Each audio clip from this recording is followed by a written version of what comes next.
네, 이곳 남가주에서 또 한 번 아시안에 대한 공격이 있었습니다. 경찰은 인종증오 범죄인지 수사를 벌이고 있습니다.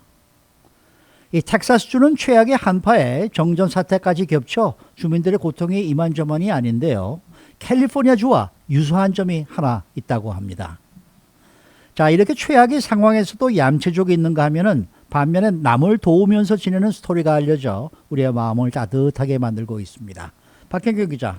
네, 안녕하십니까. 먼저 아시안 공격 소식부터 알아보겠는데 어제도 전달드렸는데 오늘 또 다른 사건이 발생했네요. 네, 이번에도 남가주에서 벌어진 사건입니다. 네.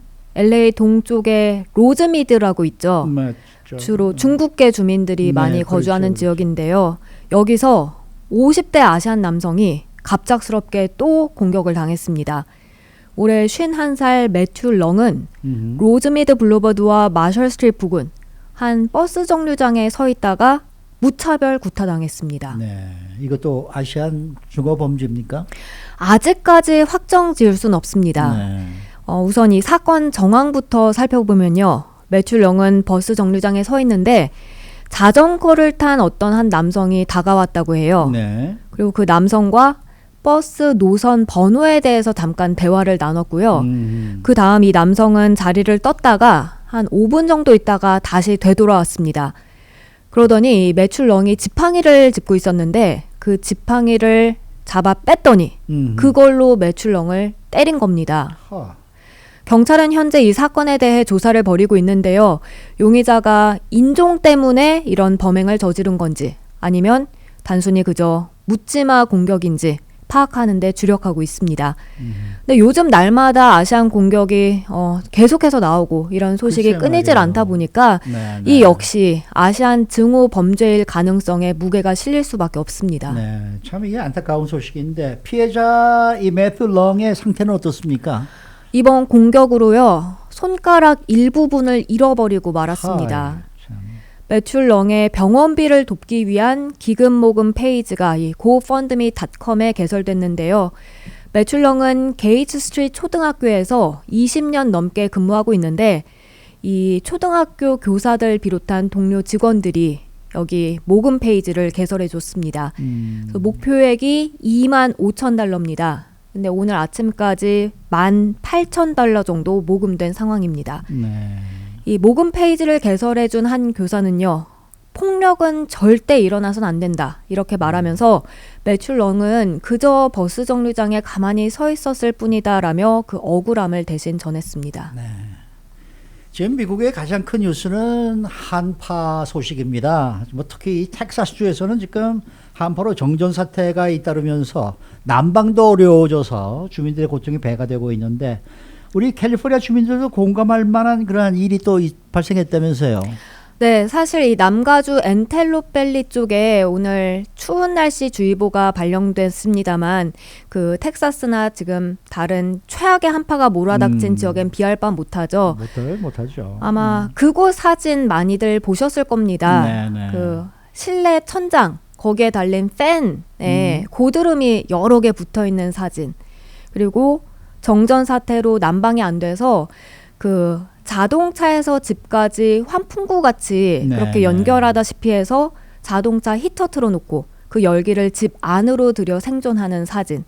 뭐 이런 사진들 많이 나오는데 남가주에 사는 우리로서는 상상도 못할 만한 글쎄 강추인가 아닌가 싶습니다. 근데 남가주에 사는 우리도 하나만큼은 공감할 수 있는 게 있습니다. 바로 대규모 정전 사태에 따른 고통입니다. 근데 이번에 한파에 의한 고통이 무엇보다도 이 정전 사태까지 겹치면서 더 심해질 수밖에 없는 것 같아요. 지금 보니까 한 550만 가구 정도가 정전 피해를 입었더라고요. 네, 그리고 네. 그중에서 텍사스주 가장 심한데 지금은 주민 250만여 명에게 전기가 끊긴 상태지만 한때는 430만 가구 전력 공급이 중단됐다 하고요.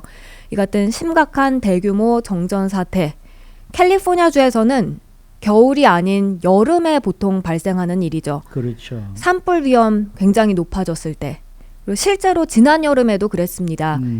기억하시겠습니다만 온도가 세 자릿수 때 100도대 넘었을 때 굉장히 더운 여름에 캘리포니아주에서도 대규모 정전 사태가 났습니다. 그랬었죠. 남가주만이 아니라 캘리포니아주 전체가 그랬고요.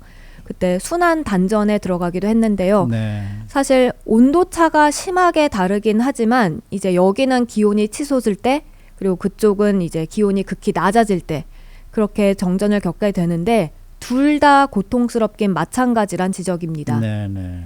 더울 때는 에어컨 못 틀어서 굉장히 힘들고요. 냉장고도 이제 정리해야 하죠.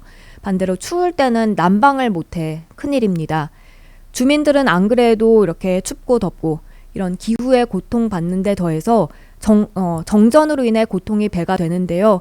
일부에서는 각 지역의 그 전력 공급 회사들의 문제점도 제기하고 있습니다. 네. 어느 정도 예측 가능한 일에 갑작스럽게 전기가 나가고 해서 더 힘들게 한다는 지적이고요.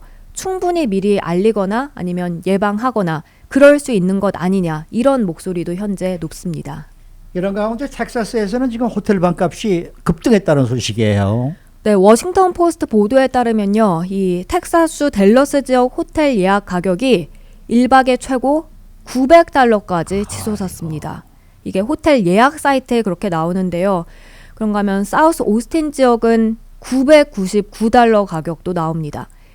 대규모 정전 사태로 집에서 전기가 끊긴 채 지내야 하는 그런 주민들이 추위와 어둠을 피해서 호텔로 몰렸기 때문인데요. 다른 주도 상황이 비슷하다 하고요. 그래서 오레곤주 같은 경우에는 숙박 요금이 비정상적으로 뛰니까 주지사가 행정 명령을 발동하기도 했습니다. 다만 이런 바가지 요금이 실제로 호텔이 부과한 건지 아니면 온라인 기재 오류인지는 분명하지 않다고 워싱턴 포스트는 전했습니다. 그렇지만 이런 재난 상황이 발생할 때 보통 되풀이되는 일이긴 합니다. 그래서 요금을 올려받을 수는 있겠지만 그 상승 폭이 얼마나 되는지 그게 온당한 수준인지 거기에 대한 문제가 있다는 지적이었습니다. 그렇죠. 이게 뭐 1박에 하룻밤에 $900, $1000까지 간다는 거는 좀 문제가 많은 거죠. 네. 네. 뭐 2배 정도라면 또 이해가 가겠습니다만은 말이죠. 네네. 반면 이런 상황 속에서도 어려운 사람들을 찾아서 돕는 사람들이 있습니다. 이번에도 주목받는 훈훈한 스토리가 알려져 있는데요. 네, 이번에 안타깝게도 추위로 사망자들이 많이 나오지 않았습니까? 네. 춥고 배고프고 정말 생명을 위협받는 때 생존하기 위해서 사투 벌이는 주민들이 상당수에 달하는데요. 한 가구 파는 업소가 대피소로 문을 열어 화제입니다. 그러니까 가구 파는 매장이 추위에 떠는 주민들을 위해서 문을 열었다라는 얘기인가요? 네네, 맞습니다. 마음 따뜻한 주인공은 짐 맥킨베일이란 사장인데요. 네. 휴스턴에서 30년 넘게 매트리스 같은 그런 가구를 판매하고 있습니다. 이 사장은 휴스턴에서 매트리스 맥이란 별명으로 유명하다 해요. 근데 이번에 매장 문을 열고 며칠째 갈 곳 없이 추위에 떠는 이웃 주민들을 받아들였습니다. 네. 몇 명 정도 주민들이 이곳을 찾은 거예요? 300명 넘는 주민들이 와. 하룻밤 사이에 찾아왔습니다. 와. 그렇게 매트리스에 누워 잠을 자고 또 매트리스뿐만이 아니라 소파도 있는데 네, 소파에서도 재우고 이게 사실 꽤 비싼 것들이었습니다. 어허. 소파도 한 $3,000짜리가 있었고 네. 침대는 $5,000짜리. 근데 이런 주민들이 그냥 다 사용할 수 있게 한 겁니다. 따뜻하고 포근하게 잠을 잘 수 있게 해줬는데요. 단지 잠자리만 해결해 준 게 아니라요. $2,500짜리 되는 식탁에 앉아서 주방에 비치된 식사, 또 통 안에 쌓인 과자 같은 것도 먹을 수 있게 해줬고요. 어린 아이들은 그곳에서 소리 지르며 즐겁게 뛰어다녔고요. 그 시간 동안 이제 부모들은 집에 전기가 다시 들어왔는지 그걸 좀 전화로 확인하는 모습이었습니다. 네. 이 매트리스 맥, 이 짐 맥킨베일 사장은 전에 허리케인 할비가 강타했을 때도 그때도 집 잃은 사람들 위해서 비슷하게 이렇게 일을 한 적이 있다고 합니다. 네. 그래서 몸은 춥더라도 마음만은 따뜻하게 지낼 수 있게 해주는 그런 스토리인 듯 싶습니다. 네. 오늘 말씀 잘 들었습니다. 고맙습니다. 박현경 기자였습니다.